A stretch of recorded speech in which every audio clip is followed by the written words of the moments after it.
vai falar sobre o processo que cassou a presidente Dilma Rousseff. Hoje, no Senado, a votação foi 61 votos pela cassação, 20 contrários, e numa decisão em separado, uma segunda votação, foi decidido que a presidente poderá garantir os seus direitos políticos. Haverá alguma controvérsia em relação a isso nos próximos dias, mas a votação deu esse encaminhamento hoje à tarde.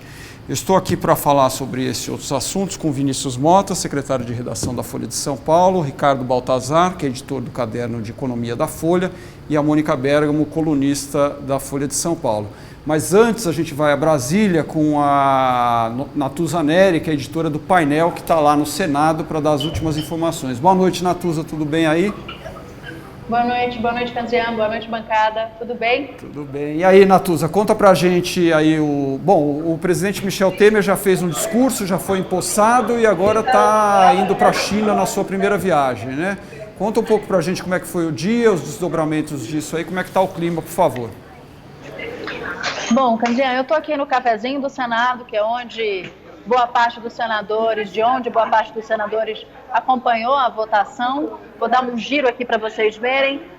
Por enquanto, já quase não tem mais parlamentar por aqui, é mais assessor, é quase que uma ressaca dos 3 dias intensos que a gente teve por aqui. Surpreendeu o Palácio da Alvorada não ter 21 votos e sim 20. Eles imaginavam que o senador Telmário, que é o rival, o inimigo político do Romero Jucá, fosse votar com Dilma. Na hora H votou contra. Ele esteve na véspera no Palácio do Planalto e acertou que votaria a favor de Michel Temer e contra Dilma, portanto, na votação final aqui. Portanto, Canzião, o voto do Telmário surpreendeu a presidente Dilma, a ex-presidente agora, Dilma Rousseff. Ela que fez um discurso duríssimo do Alvorada, um discurso bastante de esquerda, como alguns notaram, chamou de corrupto o grupo que agora assumiria a presidência da República, se pintou para a guerra e disse que vai voltar. A gente não sabe como, mas ela disse que vai voltar e que está no jogo. E ela falou mais, disse que a oposição, a partir de agora, será uma oposição forte, como exige um governo, palavras dela, golpista, Canziano. Legal, Natuza, bom trabalho por aí então e a gente vai se falando. Obrigada. Bom, pessoal, Vinícius, sua opinião, qual é a grande lição, né, resultado que a gente tira desse processo todo? 2 presidentes empichados desde a redemocratização, né? Primeiro Fernando Collor e agora Dilma Rousseff. Olha, difícil saber de lições quando você está no meio do furacão. Eu procurando olhar para frente, as coisas que me saltam aí aos olhos e parecem que vão ter mais duração daqui para frente, é o fato de um presidente ter sido cassado por várias... Um presidente não cai como um avião, ele não cai por um motivo só, ele cai por um conjunto de fatores que muito excepcional. O fato da gente ter assistido a 2 episódios desses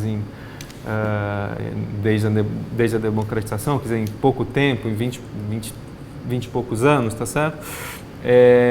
Não quer dizer que eles vão acontecer o tempo todo. Isso não deveria ser um padrão, porque essas tempestades perfeitas dificilmente acontecem do jeito que aconteceram.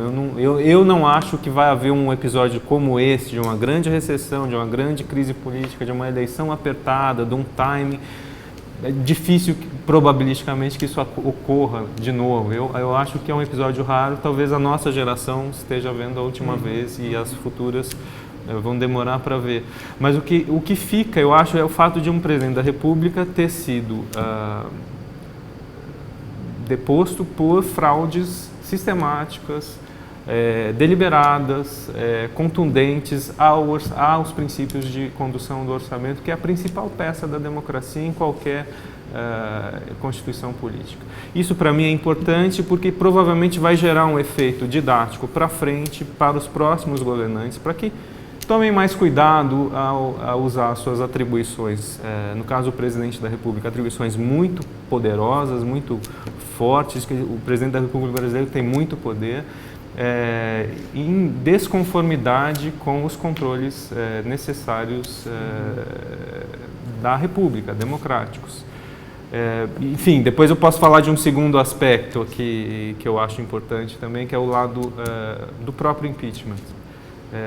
Mas podemos rodar um pouco. Baltazar, aproveitando o que o Vinícius disse, né, o poder do presidente e o tamanho da confusão fiscal, orçamentária que foi feita durante o governo Dilma, resultou aí que a gente tem dois problemas fiscais gigantescos, né, déficits gêmeos praticamente na Previdência e principalmente nas contas públicas, né, 170 bilhões de déficit programado para o ano que vem. E as duas principais ações que o presidente agora, Michel Temer, deverá tomar é o encaminhamento, que já está encaminhado, mas a votação da PEC dos gastos, né, que limita a evolução, a inflação do ano anterior, e a Previdência. Como é que você vê aí a expectativa em relação a isso? A grande pergunta que todo mundo faz agora é se ele vai ter condições de viabilizar a aprovação dessas reformas num prazo razoável, né? A maioria das pessoas acho que acredita na capacidade que ele tem de aprovar o teto, pelo menos até o fim do ano. O que não se sabe é que teto. A proposta do governo é bastante dura e uma das coisas que vai dar muita controvérsia no Congresso é que ela prevê a desvinculação de recursos que são garantidos para educação e saúde. Muita gente vai se rebelar contra isso e pode ser que nessa discussão o Congresso acabe diluindo a proposta original do governo. E o que tornará provavelmente o ajuste das contas do governo mais demorado e mais custoso. Mas do ponto de vista da economia mais geral, o importante é que essa coisa ande. Se alguma coisa, se o limite para os gastos públicos pararem pelo menos de crescer da maneira como eles estão crescendo for aprovado, já é um ganho importante. A reforma da Previdência é uma discussão mais complicada que deve ficar para o ano que vem ali e tende a ser bem mais controversa e demorada e complexa. Eles nem apresentaram ainda a proposta formalmente, já tem várias ideias circulando, mas ainda falta apresentar o projeto. Mas acho que a grande dúvida das pessoas é ver se o novo governo vai ter condições de aprovar isso no Congresso. Acho que a votação, embora tenha sido expressiva, a votação do impeachment, acho que ela não garante que ele vai ter a mesma tranquilidade ou o mesmo grau de conforto para aprovar essas coisas. Vai ser uma outra discussão e os próprios aliados do governo revelaram ali alguma divisão ali nesse processo, né? Mônica, a questão política, como é que você vê aí? A Dilma prometeu uma oposição ferrenha, né? O PT está bastante balançado aí saindo desse processo, né? E os tucanos estão ali, como sempre, tucanos, né?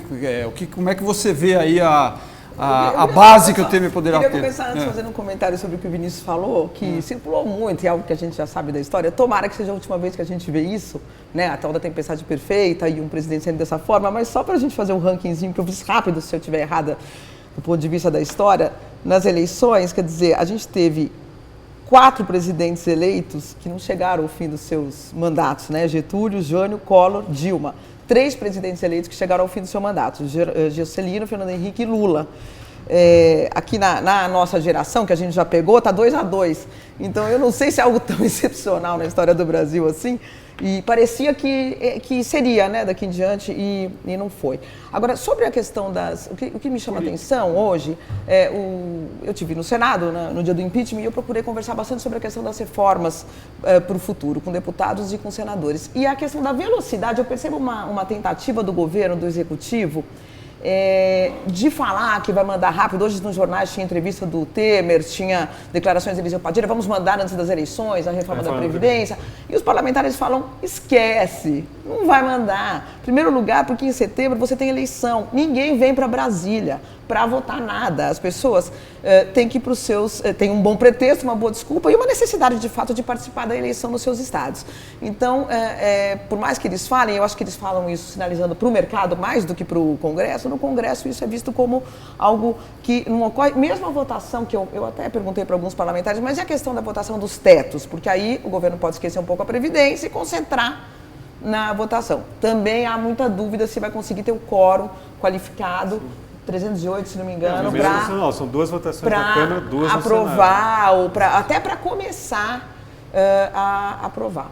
E também a gente estava comentando aqui antes de ligar a câmera, né, sobre a questão do pronunciamento do presidente Temer na reunião ministerial, que no entendimento do Baltazar, no meu também, foi incisivo, mas ao mesmo tempo defensivo, falando, quer dizer, ele absorvendo o discurso de golpe para se defender, quer dizer, se fosse algo que não tivesse importância para o governo, seria desprezado, e houve ali uma reiteradas declarações sobre a questão do golpe, o que mostra que eu acho que o governo não está começando assim tão seguro e tão... acho que não foi só isso, acho que ele recados, revelou ali, né, ele parecia um pouco na defensiva, no sentido de que ele cobrou muito fidelidade dos aliados, acho que num sinal ali do incômodo que ele teve com a divisão que eles mostraram hoje um pouco durante a votação, né? Mostrou muita preocupação com a imagem dele, pessoal, do governo dele, cobrou os ministros diretamente para que, ao falar do governo, lembrem que não são iniciativas e projetos deles, mas de um governo, e que ele é o presidente, e que ele participa das decisões, ele disse isso. E muito incômodo com a ideia de que vai ser chamado de golpista na rua, cobrou dos ministros que todos reajam se provocados e tudo mais. Quer dizer, eu acho que ainda muito na defensiva e preocupado com a imagem dele ali, né?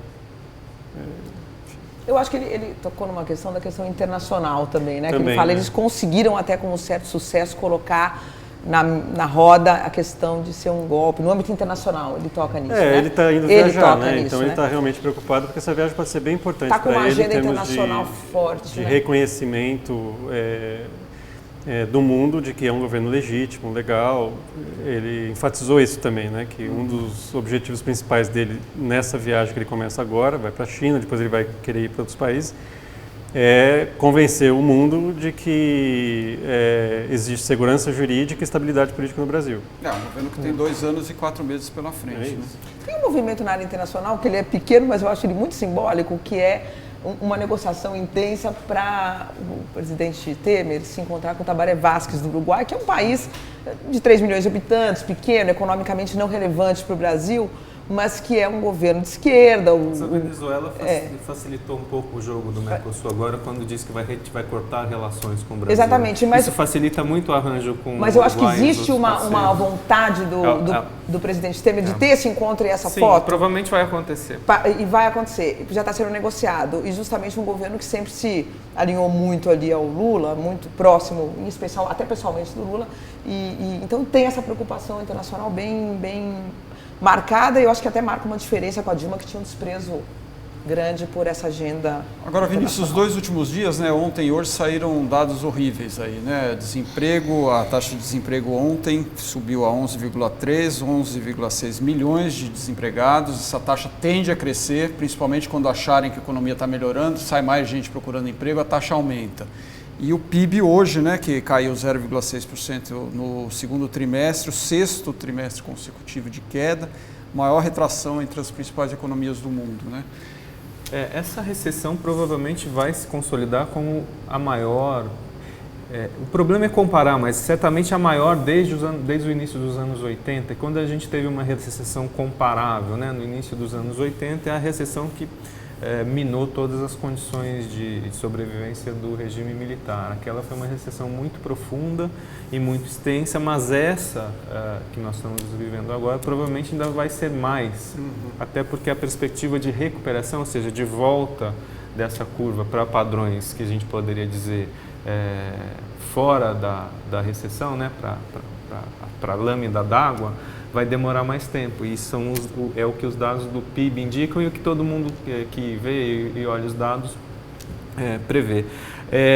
E também tem um pouco a ver, e eu queria falar um pouco do segundo ponto que eu acho importante nesse caso, de que o impasse político, mesmo com o impeachment deflagrado, provavelmente alongou essa recessão, aprofundou essa recessão, alongou o tempo de saída dessa recessão. E eu acho que a segunda lição importante que a gente vai olhar é que não se deve fazer impeachment todo o tempo. Olha como custa o impeachment. Não, é verdade. Olha que o impeachment foi deflagrado em dezembro, início de dezembro de 2015 e terminou em 31 de agosto hoje de 2016. São 9 meses, é literalmente um parto. É um parto. E deve ser assim, quer dizer, tirar presidente constitucionalmente eleitos pela via constitucional num país desse tamanho, com as nossas pretensões, nós queremos ser um regime sério e estável, deve ser uma coisa muito custosa. Então, que os outros mecanismos de controle e de eficiência da política e institucionais funcionem melhor, porque se eles tivessem funcionado melhor, provavelmente nós não teríamos que lidar com essa difícil e desgastante tarefa que não é bom para ninguém, quer dizer, ninguém sai feliz desse episódio. Ainda bem que cumprimos os ritos e as deliberações constitucionais. Isso é um bom sentido, mas que todos olhem para quanto custa fazer um processo desse, custa mesmo, custa para a economia, custa para o emprego, custa para a imagem do país, quanto custa fazer isso, porque para não fazer isso, para não corrermos mais riscos assim, e não gostaríamos de correr, as instituições precisam melhorar, os controles precisam funcionar. Isso é uma segunda lição que parece para mim importante desse episódio. Muito bem, senhores, senhora. Quero agradecer mais uma vez a presença de vocês, agradecer a audiência dos internautas e lembrar que a Folha continua com a cobertura no site folha.com e até uma próxima. Obrigado.